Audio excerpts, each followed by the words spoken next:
I'm all about opening up new income streams. I think that's just smart business, whether you're a voice actor or otherwise. But for voice actors, one of those potential income streams is Comic Cons.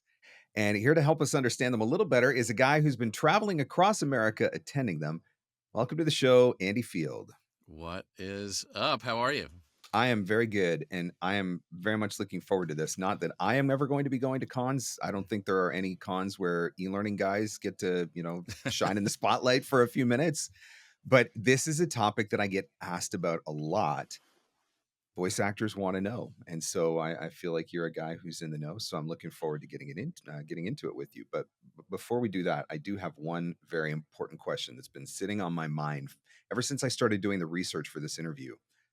I would really love to know what it feels like to drive $480 million in cash down a Middle Eastern highway. Like, Yeah, I was. how big is that duffel bag? What does that It's even big. physically look like? And it depends on the bills. I was an Army officer, and I was in a finance unit in one of my deployments. And yeah, $480 million was I think 40 something boxes about this big, full of hundreds. It was Jeez. insane. And we had like 13 trucks that we did. I mean, some of them were military police, and some of them were just backup trucks that didn't have anything in them.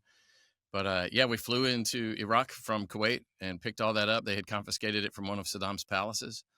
And it was it wasn't all American. There were 4 or 5 boxes of euros. And then we had to count it all. And so there was a lot of security involved in that. We had to go into Kuwait City and buy those bill counting machines because all of ours had been, a finance unit in the United States, all of our bill counting machines had been sitting in a storage for years, and all the little belts were dry rotted. And it was quite the experience. It's almost $500 million. And we had $1 million in the vault in ones. And so that's an insanely large stack as well. It was kind of neat to see all of that. Really, really wild. And of course, everybody's like, why didn't you steal some of that? And that lets you know that people just think of cash and they want to steal it.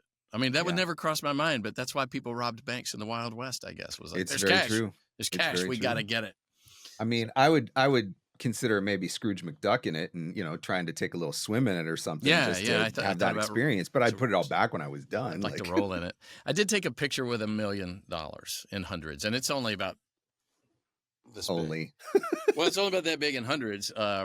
And I taught middle school, and I had a whole lesson on how big is $1 million. So I wanted, when I got back from the war, to be able to show my kids, this is what $1 million looks like. In hundreds.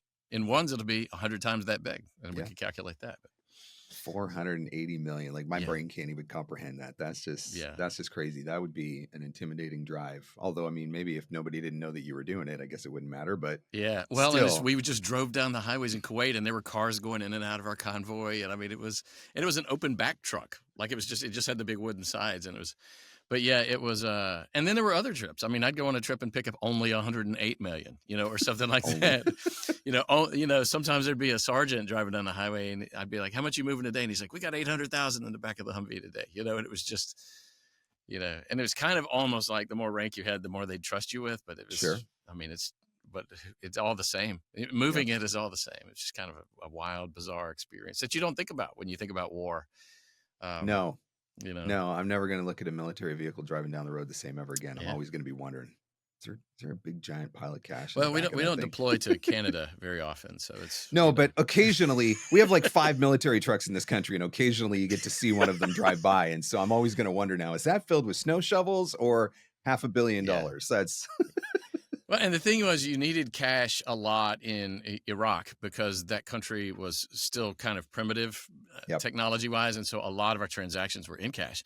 Conversely, 15 years before, in Desert Storm in the early 90s, almost all of that was electronic. I think we never had more than $10 million in the vault for that whole deployment, but we had over $1 billion in the vault there in Iraq. Crazy.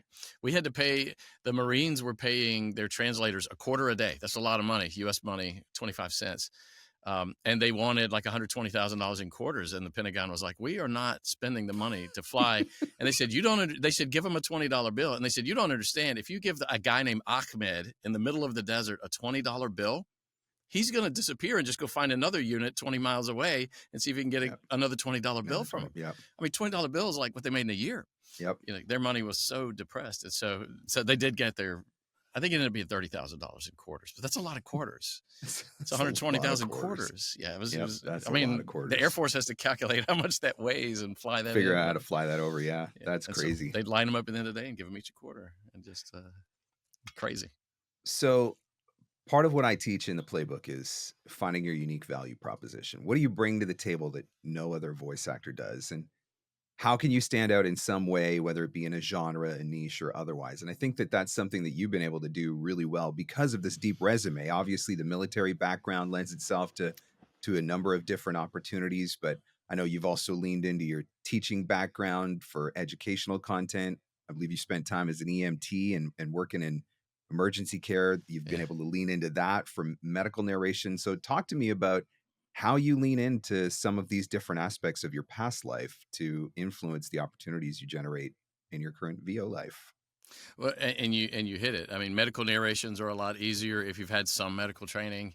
So I was an EMT and I majored in nursing because I thought that's what I should do as an EMT. And so I didn't become a nurse, but yeah, that helps. The military, I did 32 years in the military, so it's less knowing how to talk like a soldier and getting those gigs and more just a very diverse experience. You meet so many people and you do so many things in that amount of time. I mean, I did a lot of things in those 32 years, seeing the world, but just I equate it to being a voracious reader. The more Yeah. stuff you read and the more stuff you know. When kids ask me, what should I do now as a 13-year-old to be a better voice actor? I'm like, read. Yeah. Be a great reader. Not only does it help you when you're reading scripts and you're faster about all that stuff, but you know more things Mhm. and you kind of get more things. And there's words that you wouldn't have known had you not, and so there's a lot of that you just pick up from doing so much of that. Teaching school kind of decreases your vocabulary. But it kind of, the education going up to that, if you continue educating as an educator, kind of helps you understand how people think. Yep. And that does help with the e-learning, learning how to say things the right way and say, well, the listener doesn't know this. And so I'm coming from a place where I am informing the listener of this. So all of that, it's all little things. But I find that the military experience sometimes hurts me because video games don't want to sound realistic. They don't want to honor the real thing or the veterans. Hurt Locker, one of the worst movies ever made from a military standpoint. It won the Oscar for best film, but veterans hate it, like despise it. And so, I find that I'll read a military line and say, this should sound like this, and it doesn't get the job. And something that sounds completely contrived. And we talked about that at one of the veterans panels at VO Atlanta one year. There was a veterans in video gaming panel that I moderated, and it was, there's what's realistic and there's what Hollywood wants. And then Which is, so what does Hollywood want? Is it more like cartoon, over the top, animated? Like Well, what is it? I'll give you an example. I was in a video game one time and there was a voice actress who was playing like a squad leader. And the line was something like, let's go, soldiers. And she was like, let's go, soldiers. And it was just so cheesy. I mean, in the military, when we say soldiers, it's like the guy's name. Let's go, soldiers. Like, Yep. let's go, Johnson. It's just what you call the guy, Who you talking to, sailor? That's what they say on the boat. Like if you're speaking disrespectfully, it's like, soldier, are you crazy? So let's go, soldiers. It just I sounds feel like there's a lead in here to the conversational read. Yeah. That's what it feels like, right? Oh man, Yeah. I don't want to go down that road though. Mhm. So Five Nights at Freddy's. I have to Yes. admit, I was clueless. Yeah. I had to look it up. That's common. So I was doing research and learning a little bit about it. So 28 games in the franchise in total. Are there? I thought That's there were what I only like read. 13. 11 mainline games. And then Yeah, there's spin-offs, expansions, all that sort of stuff, yeah. right? Yeah, lots of fan games too. Yeah.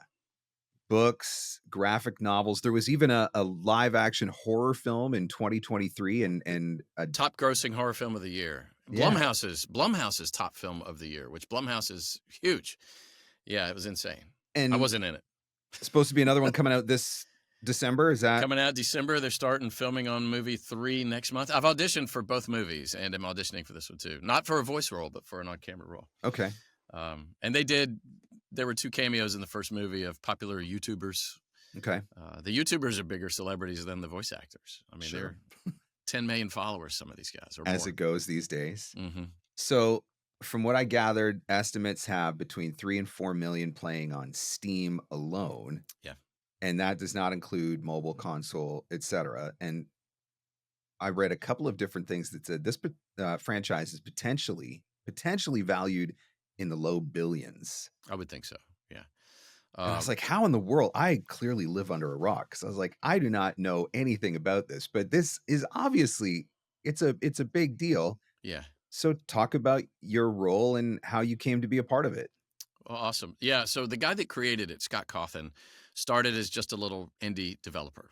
I mean, he basically said, "I'm going to try one more game, and then I got to get my resume together." And he made Five Nights at Freddy's, and it's a cheap. The first game is just a cheap little game. You sit in one room, and it's kind of a red light, green light game where you have to concentrate pretty hard, and then sooner or later you get jump scared. And the jump scares are so brilliant because you're concentrating so hard. And that gained a huge cult following. And then he created games 2, 3, and 4 all within the span of 2 years.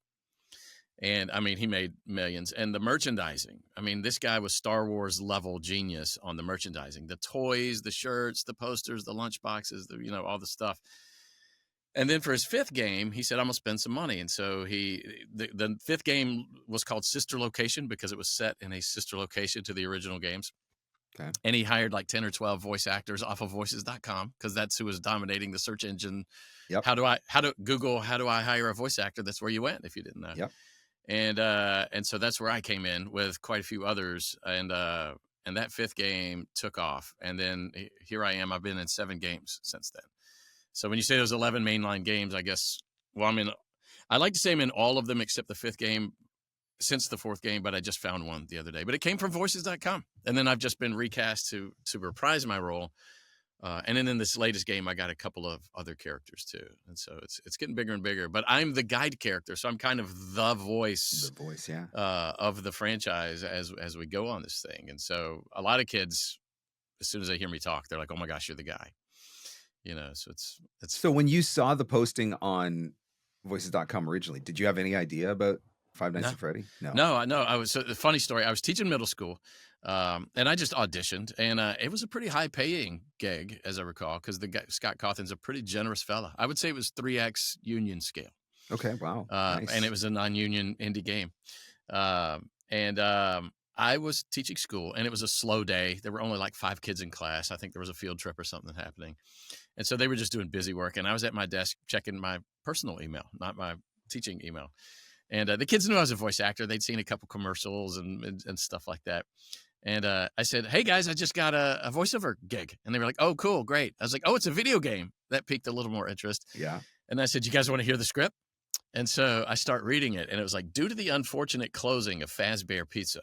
And that's when one of the kids shot his head up in the air like, "That's a Five Nights at Freddy's game."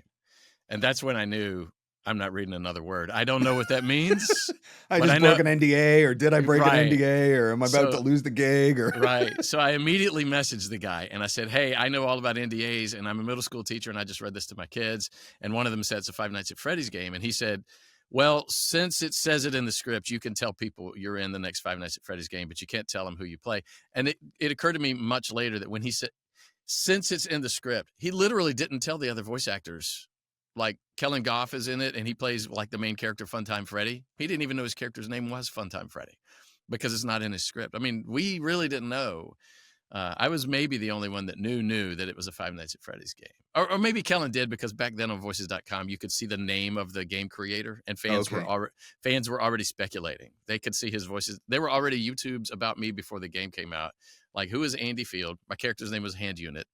And they were like, "Is that a puppet? Is that a handheld computer? What is it?" They were already speculating. And I was already commenting on YouTube videos. "Oh, that's a good So there was a theory." pretty big cult following with this already by the time that Game 5 rolled around. Game 5's just kind of when he leveled it up by the sounds of it. And then it's exploded. The games have increased production value, and they're on all the major platforms, PlayStation and all that, and the movies and the books. And we're starting to see an adult fandom come in. Parents are learning that the humor is sophisticated and the storyline is good and the games look great. But it's taken, I've been at this 9 years now. That's 9 years ago is when I got that first gig. That's amazing. And it's interesting to watch the fandom start as kids and grow into adults and then bring adults in with them. Right. My original fans are now in their 20s and have jobs. Yep. They were angsty 13-year-olds when this happened. Is it still the same people playing it, or is there constantly new people coming in, and the original crowd still continues to play as well? Like, do you see that? It's both. Compared to the Star Wars fandom, there are some people who have been diehard since 1977. Yep. There are new ones coming in all the time. I can't wait Yep. to show my granddaughters Empire Strikes Back. Nobody better ruin the surprise about Darth Vader. I'm not going to spoil anything else for your listeners, but then you see new fans coming all the time. But then you also see old fans who lost their love of it. You know, they're mad at Jar Jar Binks. You know, so what I see a lot is 17-year-olds who are too cool to play it now. But when they turn 20, they're nostalgic and they're back. Yep. And that happens with all of us. You know, how many 40-year-olds have rediscovered their love for Scooby-Doo? You know, I never stopped loving Scooby-Doo. But you know what? We were in Tennessee for vacation in August, and they had an old school arcade machine in the cabin that we stayed in, and it had like the original Donkey Kong. And Yes. I spent way too much time sitting there, and I'm like, I haven't played this game in like 30 years. Like, I had to remember how to play it, and I was so bad at it, but I was having so much fun playing the original Donkey Kong. And then sharing that, like Kaylee sitting up on my lap and she's trying to push the buttons and do it. She's 4 years old, right? And it's like, wow, Nice. there's definitely a nostalgia factor comes So back much. when you revisit some of that stuff. And yeah, I've got an Airbnb here in my little town in Louisiana, and I've got an arcade cabinet in there. It's Donkey Kong Jr., which, by the way, no one can beat. That's so hard, but but Donkey Kong's in there too. But yeah, I love that kind of stuff and just kind of bring it back. And I've now made friends, pretty good friends, with Scott Ennis, the voice of Scooby-Doo. And so Nice. we talk about that a lot. And one of my daughters is a Scooby-Doo nut. He's done a little bit of coaching. He's coached me a little bit on how to market myself better at these cons and all that. But you really had no idea at the time what you were signing up for and how big this was ultimately going to become and how much of an impact it was going to have on your career. No, I had no idea. So the game came out in October of 16, and we did our first Comic-Con in January of 17. And that's when I said, okay, I'm on to something. And so I've been learning how Comic-Cons work since then. And I'm still learning new things all the time. It's its own thing. It's kind of like voiceover. You kind of have to figure out how the industry works and then figure out how to do your hustle. And marketing is everything, and everything is marketing. You know, both. And so it's an interesting world. So Five Nights at Freddy's opens up the door for you to get into these cons. Do you have any other credits now that you're able to lean into, or when you're going, are you just doing? I do, and that's something we can talk to our listening audience here about too.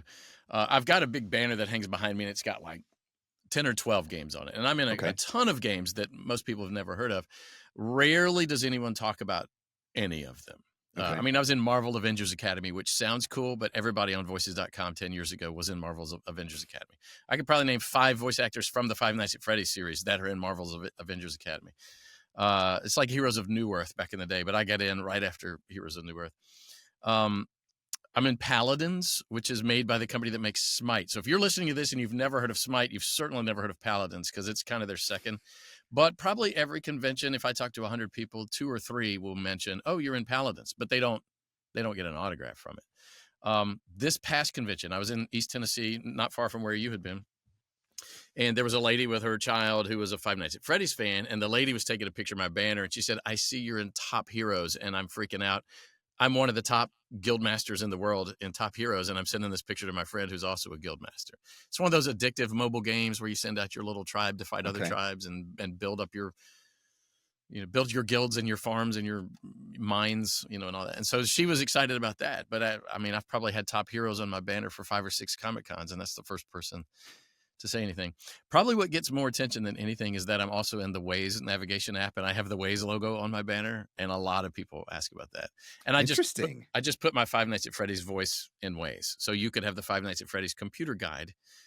And so not only do lots of people come up and say, "You're my GPS voice," but then a lot of other people say, "Oh my gosh, you're going to be my GPS voice." And I did record it so it wasn't super obnoxious. So if you're not a FNAF fan, that's Five Nights at Freddy's, FNAF. I had Ghostbusters in my Waze, but they're either just getting ready to take it down, or it has already just recently come down, and so I'm going to have to replace it. So I may have to look that up. Well, I find a lot of the celebrity voices are annoying because they put a little catchphrase on the common phrases. For example, like if you get Lightning McQueen, he'll say like, "In 1 mile, exit right, ka-chow. In half a mile, exit right, ka-chow. In 800 feet, exit right, ka-chow." And that would get really Exit old really right. fast. Ka-chow. And it's like, if I hear ka-chow one more, so I made sure I didn't put anything cutesy on all those common phrases, so there's 5 or 6 startup phrases and there's a couple of ending phrases. And then, like traffic reported ahead. It's a good time for some pizza. That's, you're not going to hear that a lot, but the game is set in a pizzeria. So that's why that's in there. But So wow. So you start out doing a video game and then it opens up into all of these other different things. And that's the benefit of having a guy behind the game who obviously you mentioned he's a brilliant marketer, right? Like he just knows how brilliant. Dude, to leverage the crap out of it in like every this possible shirt way, I'm right? wearing, the tag says copyright Scott Cawthon. Just a guy from a little town outside Austin, Texas. And I just got this shirt today. I'm pretty excited about it. Just need a good idea and the willingness to hustle it, right? Mm-hmm. So that first con you said was 2017? Yeah. Okay. Yeah, like 2 months after the game came out. Yeah. So what was that like going to the first one, having never done anything like that before? What did that feel like? That one was insane, and I think they learned some lessons too. So they took 6 of us voice actors out of the game and flew us all out first class. Or they didn't fly me first class because they bought my wife a ticket too. Gave us each a $2,000 appearance fee, which is not something that has happened again. Only had us sign autographs for a couple of hours and then had a panel with like 600 seats. And it was standing room only in that panel. But there's no way they recouped that cost. There's no way that they sold, let's say, 800 unique tickets just for us. And I think they were learning that at the time too. That was a big deal. That was SAC Anime. It was an anime convention, and that was the con that brought you out, not Five Nights at Freddy, the game. Right. Five Nights at Freddy's hasn't done any of that. Okay. Occasionally, for example, there's Five Nights at Freddy's at Halloween Horror Nights at both of the Universal resorts in LA and Orlando. Okay. And they may have paid for Kellen Goff to go out. I saw he was on the red carpet and was answering interview questions, but he lives in LA. So he's a cheap date. Okay. For that, they didn't have to fly him out first class or anything like that. Kellen is probably the most prolific, famous voice actor of our thing. He's also added a couple of very large anime roles. So when he goes to conventions, Five Nights at Freddy's is kind of over there as just one of his 2 or 3 really big roles. So how many cons have you done since then in total? Since 2017? This past weekend, I've lost count, but I'm in the low 40s, like 42, 43. I took about 3 years break after COVID. There was a point where I was making such good money in voiceover that I was kind of like, I'd really rather have my weekend than travel there and make this. But now the money's gotten bigger and my celebrity has grown to the point where, it's worth the weekend. So are you getting invited, or are you quote unquote, inviting yourself? Like, are you reaching out and saying, hey, I'd love to come? Or what? How does that look like for a voice actor who's thinking, maybe this is something I'd like to explore? I'd say it's 90% me hustling the gigs. Okay. And 10% getting invited. Typically, if I get invited, it's a smaller show. Sometimes we call cons shows. They call them shows. For example, next month, I am headlining at Wyoming Pop Culture Con. Very small show, free admission. It's in the mall in Casper, not even in Cheyenne. And the whole state of Wyoming only has 500,000 people. So it's, for that one, I got reached out to. Okay. But then like for Smoky Mountain Fan Fest that I was at this past weekend, and I can kind of gauge them by Facebook followers. They've got about 27,000 Facebook followers, and you can gauge them by their headliners. Like they had 4 of the on-camera actors from The Walking Dead, and they had Lou Ferrigno that played the Incredible Hulk, and they had one of the Doctor Who's, and they had, Scooby-Doo, the voice of Scooby-Doo was there. A couple of TikTokers with like 3 million, 6 million followers. So at that one, I had to hustle that and ask for that myself. And there's a little bit of knowledge I've gained on the logistics of cons and what I should be offering and what I should be asking for. And that's still evolving now. So when you're hustling and you're reaching out and saying, hey, I'd like to be able to come to your con, I'd like to have a table, Five Nights at Freddy's, like you're leaning into all of that. Are you having to, if you're not being invited, then are you having to pay to attend, or do you have to pay to buy a table, or like, what does that look like? Good question.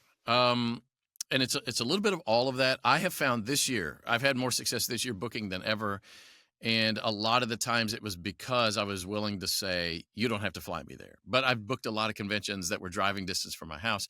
I live in a small town in Louisiana. If I'm going to fly, I probably have to leave my house at 3:45 in the morning and drive an hour. and then fly to Dallas and then fly to where, I mean, it may take me 9 hours to get somewhere that I could have driven 5 hours to anyway. Yep. So like Bell County Comic Con, best con I've ever been to in Bell County, Texas, near Austin. It was absolutely insane and huge, but it was only 5 hours away. So I just drove and I said, all I need is a hotel and a table. I mean, they all know you need a table. They also paid me a per diem for food. But I'm going to 2 later this year that are flying me out and are giving me a per diem and do pay all your travel, your baggage and your airport parking and all that. And they give you a hotel. But I've done a couple this year where I said, I don't even need a hotel. You know, my daughter lives in Nashville and I wanted to go visit her. And so I went to Nashville Comic Con for 100% free. The only thing they had to spend money on was, you know, they have to rent a table and they have to buy you a banner. They put a banner up behind you and floor space. You know, they have to decide whether you're worth them giving you a spot on the floor when they could have had a better celebrity. But it just varies. You know, sometimes like Smoky Mountain Fan Fest, I told them I was going to drive. Then it was a 14-hour drive. And then I did the math. And I was like, well, for like $30 more, my wife and I could just fly there. And if she hadn't gone, it certainly would have been cheaper to fly. So we flew and, you know, just, you know, but I make enough money to justify that at a convention that size. You know, I wouldn't offer to travel for free to a convention that has, let's say, 3,000 Facebook followers. Okay. But once they get to about 10,000, I think it's worth it. And sometimes there's a one with 3,000 followers and William Shatner is there. And you're like, okay. But good enough for William Shatner. It's good enough for me. Or maybe that one's owned by a company that owns 10,000, that owns 10 conventions. And, you know, that one in particular, you know, they market elsewhere. You know, some of them market really well on the radio and you just don't see that on Facebook. So I want to get into some of the logistics, but I'm curious, before we go there, let's back up a second.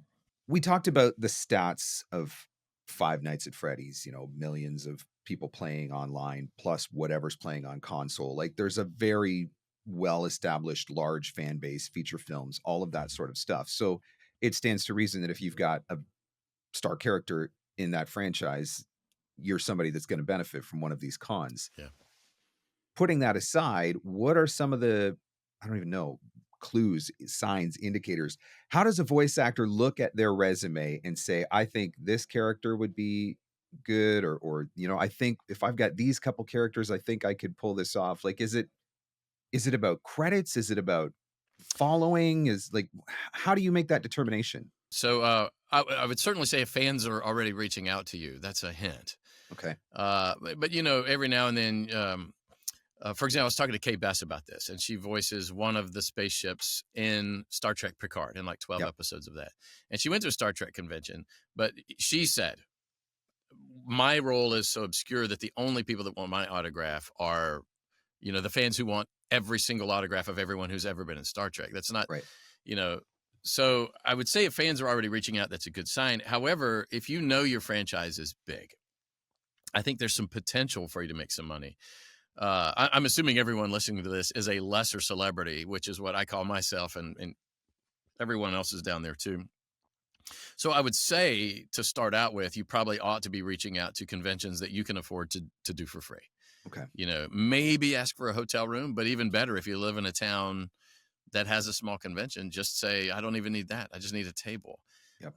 And then offer to do some panels, how to be a voice actor or how to audition. You know, I've started doing those things too. And then, well, let's add that. There's a little bit of income to be made in that too. Let's say you teach lessons. I did a panel called How to Audition for Video Games at Phoenix Fan Fusion, which is a tremendous convention. And 3 people who went to that panel signed up for my class. It's a $500 class. And one of them was at One Voice conference a couple weeks ago with me there. Nice. I mean, he's doing it. Also, he's a producer. He's cast me twice as well. So there's lots of opportunities that come in all that. And sometimes you could just do some merchandising. Let's say you're in Call of Duty. Call of Duty is a massive fandom, but they're not a rabid fandom. Like people aren't buying stuffed animals of Call of Duty. But if you're selling Call of Duty t-shirts at your table for $30 a piece and they cost you $5, you know, then there's a little bit of opportunity there as well, because people will buy it just because you're in Call of Duty. Let's say you play the guy that, I don't know, gives you your bullets in Call of, I don't even know how Call of Duty works, but you know, but let's say you're just an NPC in Call of Duty. People are freaking out about that. I knew a guy that was an extra in The Walking Dead that was selling his autograph for $20 a piece at Comic Cons. That blows my mind. It blows my mind that anybody would buy my autograph. So when you're starting out, in particular, it's not necessarily about the following that you have, it's about the following that the franchise has. But Yeah, I'm for sure. guessing as your following as a voice actor grows, that just benefits because it's more For direct sure. contact, easier to market, let people know where you're going to be, that whole sort of deal, right? Oh yeah, absolutely. And that's so like this 7th game that I was in that just came out this year. It's called Secret of the Mimic. I would say it's my best work in the franchise for sure, and maybe some of my best work I've ever done. And the fandom is saying that as well. And so Nice. suddenly, after 9 years, not everybody, but some people are saying this guy is my favorite voice actor in the whole franchise, which is a mind-blowing thing to hear. Yeah. It's such a privilege to read something like that. You know, when you all I really wanted was to, pay my electric bill with this voiceover thing. You know, I just really wanted to, do some e-learning and some commercials and not be broke as a middle school teacher. And it's evolved into people I don't know saying, this was fantastic. And that's just it's a special thing.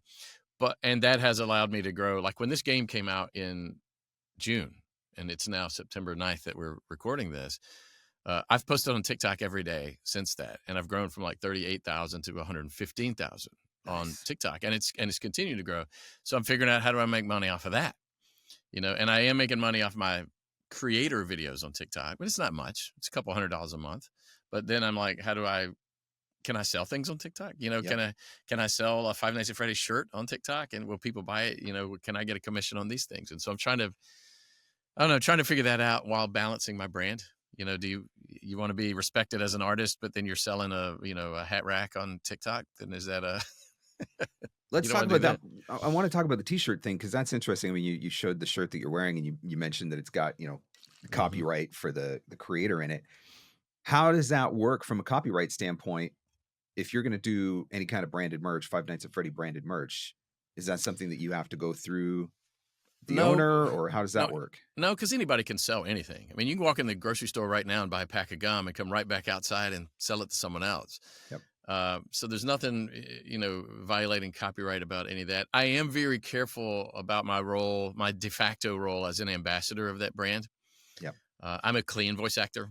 I Yep. don't make TikToks saying the F word or anything like that. I don't say it. Yep. I don't say it very often anyway. But I want to make sure that they continue to cast me in the games, and I Yeah, want to make sure. sure that there are some lines you might cross at a Comic-Con, and I do want to make sure that that those lines aren't crossed. I want to just make sure that they can trust me to be somebody with integrity, and all that. There is a very popular voice actor who hosted a burlesque show at a Comic-Con I went to recently. I'm assuming that's a show where people get naked on stage, and You didn't get in on that one? that's not my brand. No, That's not those where I'm those trying to videos be. aren't going to pop up on TikTok. Right. And so I've just, so there is some of that. And I have seen some of that impacting some of the other voice actors in the franchise. Yeah. So, Yeah, that makes sense. I mean, especially if you've been in it as long as you have at this point, you want to ride that gravy train as long as you can. So yeah, do what you can to that's protect right. it. Think Well, smart.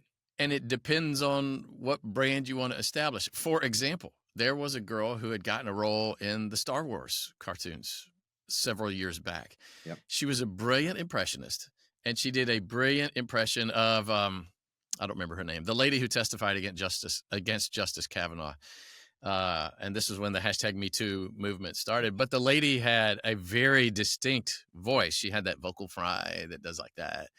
And so the girl did an impression of her on social media, and the girl was a Justice Kavanaugh hater. I mean, she was on the side of that lady. And she got removed from Star Wars. Oh man, yeah. I You never know, know. And right? so the front facing stuff you do is important. It matters. Yeah.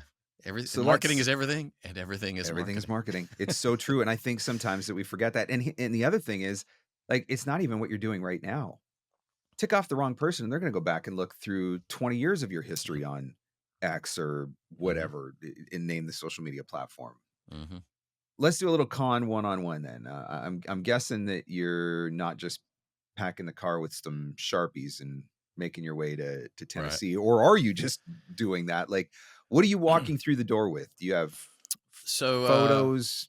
So, signed autographs? Like, what do you bring? so initially I had like a little banner with my Okay. name and Five Nights at Freddy's and a couple of prints, of the game, or if you have a character, a print of your character. My character, I used to have him in here. My character is a handheld computer, and he's only in that first game.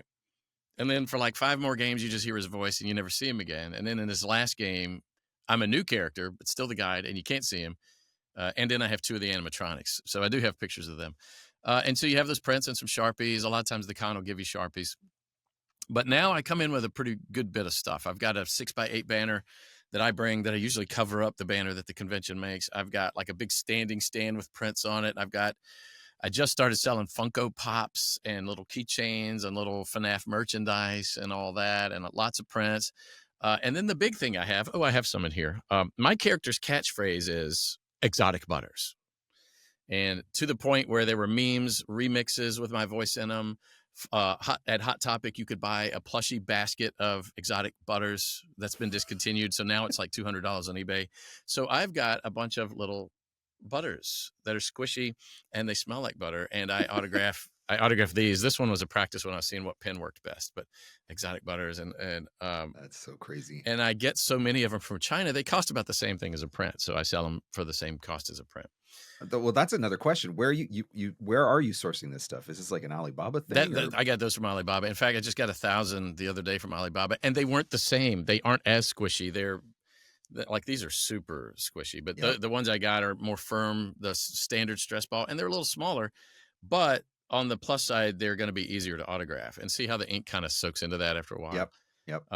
But you can't autograph those with a fine tip pen because the pen just drags in that butter, and but the butter, man, people walk up and that's So the hero random, item, right? I mean, that's something that's yeah, going to stand out. and it's the So, hero item on my table. Like Hacksaw Jim Dugan signs pieces of 2x4. I don't know if you of know him, you're course. Canadian, but he Oh, was a wrestler, 100%. I know and he Hacksaw. has I've pieces of 2x4, and they say like, "Woo, Hacksaw Yep. Jim Dugan," and people walk around the convention with a board all day. It's great, Yep. so So you awesome stuff. find your thing, whatever it is Hmm. that your character represents, and then you figure out, how do I source this and how do I bring some with me? And Yeah, that probably makes it a lot easier when you're driving, I'm guessing, versus flying. Or do you, yeah, if yeah. you're I mean, flying, do you have it shipped to the location, or do you bring it in, I carry it? brought it on in big suitcase this time. I got Okay. one free check bag, and then I paid for another one, and then I had my carry-on with all my voiceover stuff in it. But if I'm driving, I'll bring more. Like I have a little karaoke machine that I bring because I could distort my voice to sound like one of my characters. He says "tickets, please," but when he says it, it's much more distorted. And so when kids hear that, they freak out. They're like, "I didn't even know you played him." Everybody loves this character. He's a boss villain in the most recent game, and they're like, "I just thought you were the guy on the radio." That's So so fun. yeah, it's fun. And merch, t-shirts. Sometimes I've had t-shirts. I think I'm Scott Ennis, the Scooby-Doo guy, and I are working on making some better shirts, like some flannel shirts with Five Nights at Freddy's on the back and stuff like that. So it's gonna be fun. So talk about hustling this on your own versus finding an agent or a representative to do that for you. Have you crossed that line, or have you looked into that at all? Or Yeah, I've had quite a few appearance agents. I've fired most of them. I haven't fired my current one yet.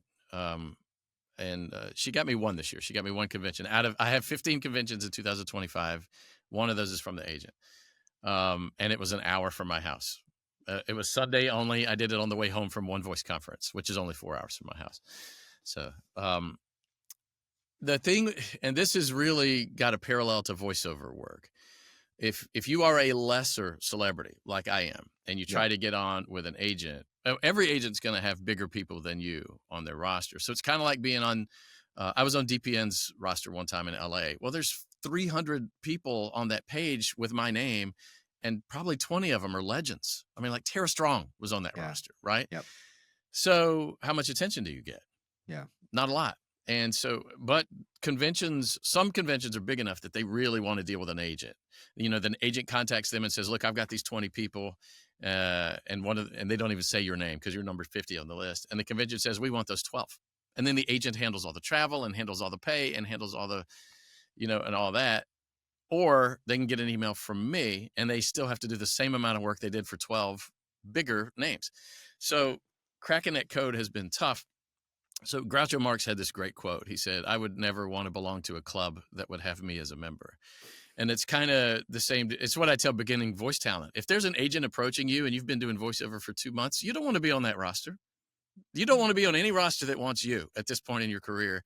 That's just some guy scamming you. Same deal at this point. The agents that I can get, and I'm having some other agents we're talking, but up until now, the agents that I've been able to get just haven't been willing to give me the attention. And it's also, some of it is trying to convince an agent who's your age that doesn't know Five Nights at Freddy's that this is a franchise worth, giving some attention to. But if that agent had booked me these 15 conventions this year, she'd have made $6,000 or $7,000 off of me. Yeah. I think I'm going to make $60,000 to $70,000 this year off conventions. Wow. That's a decent income stream then. Yeah. And that's at my level now. I started out, and this is the bizarre part. We're selling our autograph to people, or selling the opportunity to take a selfie to people. And it's a bizarre notion. Like, I don't think I would ever, I don't know. I almost thought about paying for Weird Al Yankovic's autograph, but it was $100 for the autograph. And there was a long line, like an hour-long line for this. So, guys like that are going home with a suitcase with maybe $80,000 in it at the end of a weekend or more, all cash. But what is a weekend worth to Weird Al Yankovic? How do you get him to come? And it's the same with me. What money is it worth to me to give up not just 2 days for a Comic-Con, but a day to travel to get there and a day to travel to get home? I could have been doing chores. I could have been mowing the grass. I could have been hanging out with family. That's not as much fun. Right. So what did a star of The Walking Dead make on an episode? It might have been $80,000 per episode, So, you have to say, how do I get these? And how does the convention owner even make money? Well, the vendors pay to be there, and then off ticket sales, maybe concessions. And so it's all a balancing act. But let's just carry on that line with revenue. You mentioned autographs, you mentioned selfies, and then you've got things like you've sourced your Alibaba. You said you get the Funko Pops. Where are you sourcing those? Well, I found you can't order them for Funko directly unless you're a distributor and you spend more than $50K a year. So then Funko recommends some resellers. Well, then I've contacted them, and they're like, you have to have a reseller certificate from your state. So like if you're a comic shop or something like that. Okay. So I found some on eBay for like $7 or $8 a piece. But at this past convention, I sold them so fast, I went out to the vendors at the convention and bought them. And some of them were $10 and some of them were $20. But the idea there, my Funko Pops are part of an upsell. So again, this is all business, right? So, yep. All right, let me back up. I started and I was charging like $20 an autograph. And then I went up to 30 and nobody was batting an eye at it. And then I went up to 40 and nobody was batting an eye at it. And I was smoked. Like, I had to stop the line at some big conventions to go to the bathroom. And I'm like, maybe we should get people to bat an eye at it. So, so this past convention, I went up to 50. So 50 for an autograph, 40 for a selfie, $70 if you got them both. That's a combo. So then I got a pricing model from Scott Dreyer, who's the voice of Knuckles the Echidna in Sonic the Hedgehog, which is much bigger than me. Like, I was at a convention where I was busy and he was like super busy. So he had $100 package. And for the $100 package, you got an autograph, you got a selfie, you got a Funko Pop, like you bought the pop and he autographed the pop. And so all of that separately might've been $160, but it was $100. But really the idea of the pop is just to upsell. Sure. So if I buy a pop for $20 and I sell you that $100 package, I'm making $0 on the pop, but you may have spent an extra $10. I may have just upsold and made another $10 on that. So, and I had 4 or 5 people buy that $100 package this past weekend. That was a big convention. So bundling, looking for different merch ideas. It's not just about it. It can be pictures and autographs, but it can be so much more than that. If you've got the character and the leverage that you can lean into to do some of those extra things. And I've been leaning into, I listen to other marketing things. Like, for one thing, Disney has this model where Disney lists their most expensive things first so that you feel like the things below it are a better deal. Yep. And so I just started doing that with my pricing. Like, we start with that $100 package and then people go all the way down. Also at the bottom of my list is a 50% military discount. So if you read long enough, and so I get a lot of military ID cards. And so that $100 packet is now a $50 packet. Yep. And I may need to rethink that because I had to pay for the pop, so I may actually be losing a little money on that. But I saw a thing the other day. It talked about, you may have been the one that posted it. It was about how movie theaters price popcorn. Was that you?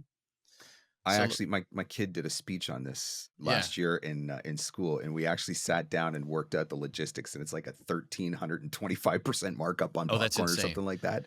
But let's say a small popcorn is $6 Yep, and a large popcorn is $10. yep, We'll price a medium at 9. No yep, one ever buys the medium, but that medium makes everybody buy the large because it feels like such a good deal. yep. And so I'm using some of those ideas in my There's a pricing as lot of well. psychology that goes into the pricing side of So things. if it's $50 for an autograph and $50 for a selfie, and it's $70 for a packet, then there's the psychology there that I'm getting. I may as well spend the extra $20, because I'm getting a deal. saving $30. Yeah. And I say all this. I need to inject this here. This all sounds kind of sleazy and business-like. I don't think I would do this if I didn't feel like it was offering some value. The people that I meet are truly excited about this. This is Yeah. something that they go home and talk about You're forever. not forcing it on anyone. I watched a bigger celebrity in the airport yesterday, and lots of people in the airport knew who he was. He was an on-camera celebrity. Like a luggage guy came in from the tarmac to take a picture with him. I mean, it was that big. And that guy really, he took the pictures, but he didn't seem happy about it. And I don't want to ever get there. What a privilege to be bothered by the thing you dreamed about. Yeah. Right? What a privilege to have to stop what you're doing because someone loves what you do and wants to shake your hand. And so I say all that to say I need to make the money because I need to make these weekends worth doing. And also AI can't take your personal appearances away. My VO work is slowly fading. But so I don't want anybody listening to this think that that's so sleazy and you're selling your autograph. And No, I don't think it's like that at all. I mean, this is a fandom, right? It People is. show up to do this. I mean, crap, if I went to one of these things and I came across Christopher Lloyd or, one of the kidding. Ghostbusters, right? Like, come on. Yeah. Christopher Lloyd does do 15-year-old me is losing his mind and opening his wallet. Like, yeah. Yeah, I get it. And they were, like I saw Michael Rooker from The Walking Dead and from Guardians of the Galaxy. And, I didn't go up and go, oh, Michael Rooker. But, man, it was kind of cool just to walk by and see him over there. Yep. It was neat. And Carl from The Walking Dead was there, and he doesn't even look the same. He's so old now. But, Drake Bell was there from Josh and Drake. And I'm not a fan of that, but he did a concert. And, I mean, the kids were nuts about that. So it's Lou Ferrigno that played the Incredible Hulk on the TV show sat right across from me. And I'm like, Bam Margera from Jackass was right across from me. He had a line all day. The longest line I saw was the guy that played Neville Longbottom in Harry Potter. Like he only came out every now and then to do autographs, and there would be people waiting for him to come out. I mean, it's crazy to me. Like I feel like I don't even know. I mean, you said you did your first con in like 2017. I feel like I didn't even start hearing about these things until a few years ago. Like it's really exploded. It's exploded and they're everywhere. So if you go to fancons.com or fancons.org, there's a pretty exhaustive list everywhere. And you can search by geography or by country or by town. And there's another con page, rostercons.org, I think. And even then, some of the cons don't make that. Like if you just Google where you live, Toronto, Canada, Comic Cons, or really, they're pop culture cons, but comic cons, anime cons, horror cons are pretty common. But it's incredible. I mean, like, there's a con in Tupelo, Mississippi. There's a con in Lafayette, Louisiana. Pretty good one. Yep.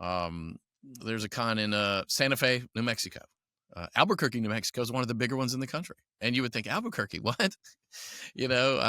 Huntsville, Alabama. Huge convention. William Shatner, Priscilla Presley, and Weird Al Yankovic were at Huntsville, Alabama. Which is, I mean, I guess that feels random, but hey. Yeah. Well, Huntsville's a pretty great town, but it's not a major city it's not a great city of the world. It's not San Diego. Yeah. And San Diego likes to say they're the biggest in the world, but there's 2 in Brazil that are bigger than the one in San Diego. There's one in Mexico City that's bigger than one in San Diego. Have you ever done one outside of the U.S.? I've tried. I got invited to one called Brazil Game Show, BGS, and then COVID hit. And then we tried to schedule it the next year, and we just couldn't get travel to work out. Are there logistics that would work into that as far as, do you need some kind of special visa or something? Or would I guess I think Brazil does have one, and I think there's a special, I don't remember what it was, but they put my mind at ease about it. But like Mexico, that's an easy one. And I love Mexico, and I speak Spanish. So like I'm really right now in my brain aggressively thinking about La Mole in Mexico City or CCXP, the Comic-Con experience is a Brazilian show that's moved to Mexico City. I'd love to do one of those, man. Anything. But really, I kind of even got my Chat GPT to kind of lay out some European Comic Cons. If I could get like 4 in a row, 4 different weekends in Europe, I would just do like a European tour. Yeah. I might even pay for my own flight to do that. Yep. Because the conventions would end up paying for the trip. So that would be kind of cool. If you have the money up front to front that, that's another thing too. It feels to me like, I mean, this is like voiceover. It's like anything else, right? If you're going to be a successful voice actor, the voice actors who are going to succeed are the ones who are willing to put in the time, the effort, the hustle. Yeah, for right? sure. If you want to open up cons as an income stream, it sounds like it's a very viable income stream. If you've got the right character and you're in the right franchise or whatever. But it's not like you're just going to show up and just walk away with a paycheck. Like, there's some hustle that goes into this.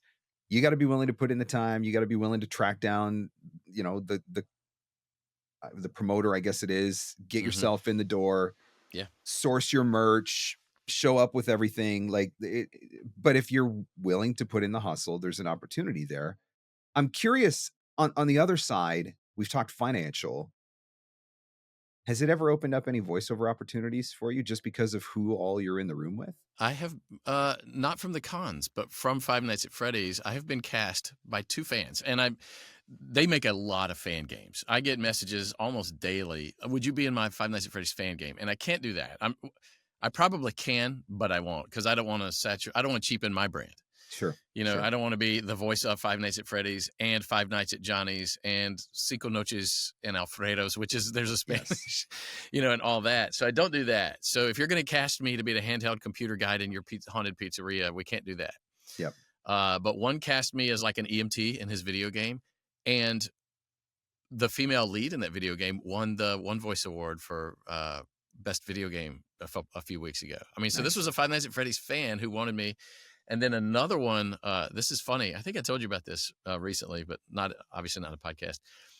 He posted that he was doing a documentary in Louisiana about shrimp, and he interviewed a guy that sounded like me, and he tagged me. And I replied and said, he does sound a lot like me. Also, I live in Louisiana. Also, I narrate documentaries, hint, hint. And so he cast me, and I'm in his documentary. It's coming out in a couple of weeks. It's called Shrimpgate, and it's about Gulf Coast shrimp. Other countries selling shrimp to the United States and it being falsely marketed as Gulf Coast shrimp, and not as good. So you never know what other types of opportunities crazy, right? This is going to open up. And I may have gotten another one here or there. Like, I'm marketing myself to Halloween attractions now, and one of the emails that goes out in that sequence is, "Did you know I'm the voice of Five Nights at Freddy's?" Which is a big deal in the haunted world. Sure.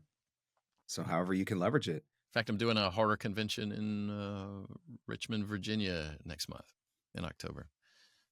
So I know nothing about cons. So I was trying to do some research to try and ask intelligent questions and fish the right information out for somebody who's interested in exploring this. But as the guy who's done, you're going into, 40 or 50 of these things now at this point, you've been across the board as far as smaller ones, larger ones. You've had all the experiences. What didn't I ask that somebody should know if they're thinking about trying to get in? You really hit a lot of it. And I was thinking about this ahead of time too, on all of that. There's a forward-facing element. There's a performative element to this, just like in voiceover.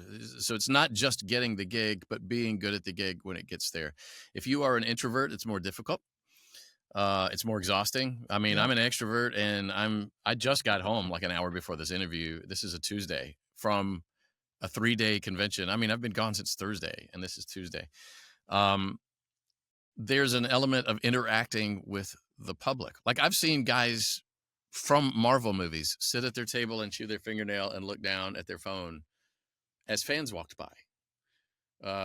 And the fans are, and as you might guess, the fans are already not the most proficient socialites.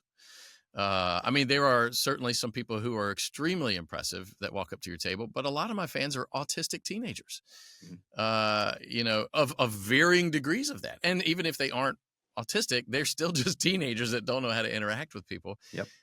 And so my wife has been a great coach. She kind of sits there as my manager and cash counter and all that. And she'll say, "There's somebody over there." And I'll make eye contact with somebody 20 feet away on the floor who's looking at me. And I'll call them in. And even if they don't have any money, or even if they just want to say hi, and they were so excited to be able to say hi. And that's why you're there. You're not there to make money.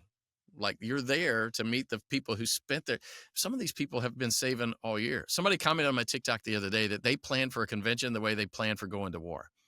He said, I need 6 months notice that you're going to be at a convention. And I'm like, that's why I try to tell I'm going to a convention next month that hasn't announced me yet. I'm like, we've got to start announcing this. There's people I've had people message me the day after a convention and say, I live an hour from there and had no idea that you were going to be there.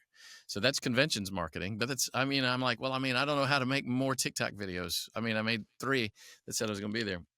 One guy messaged me yesterday and said, I live 2.5 hours from that con and I had no idea you were there.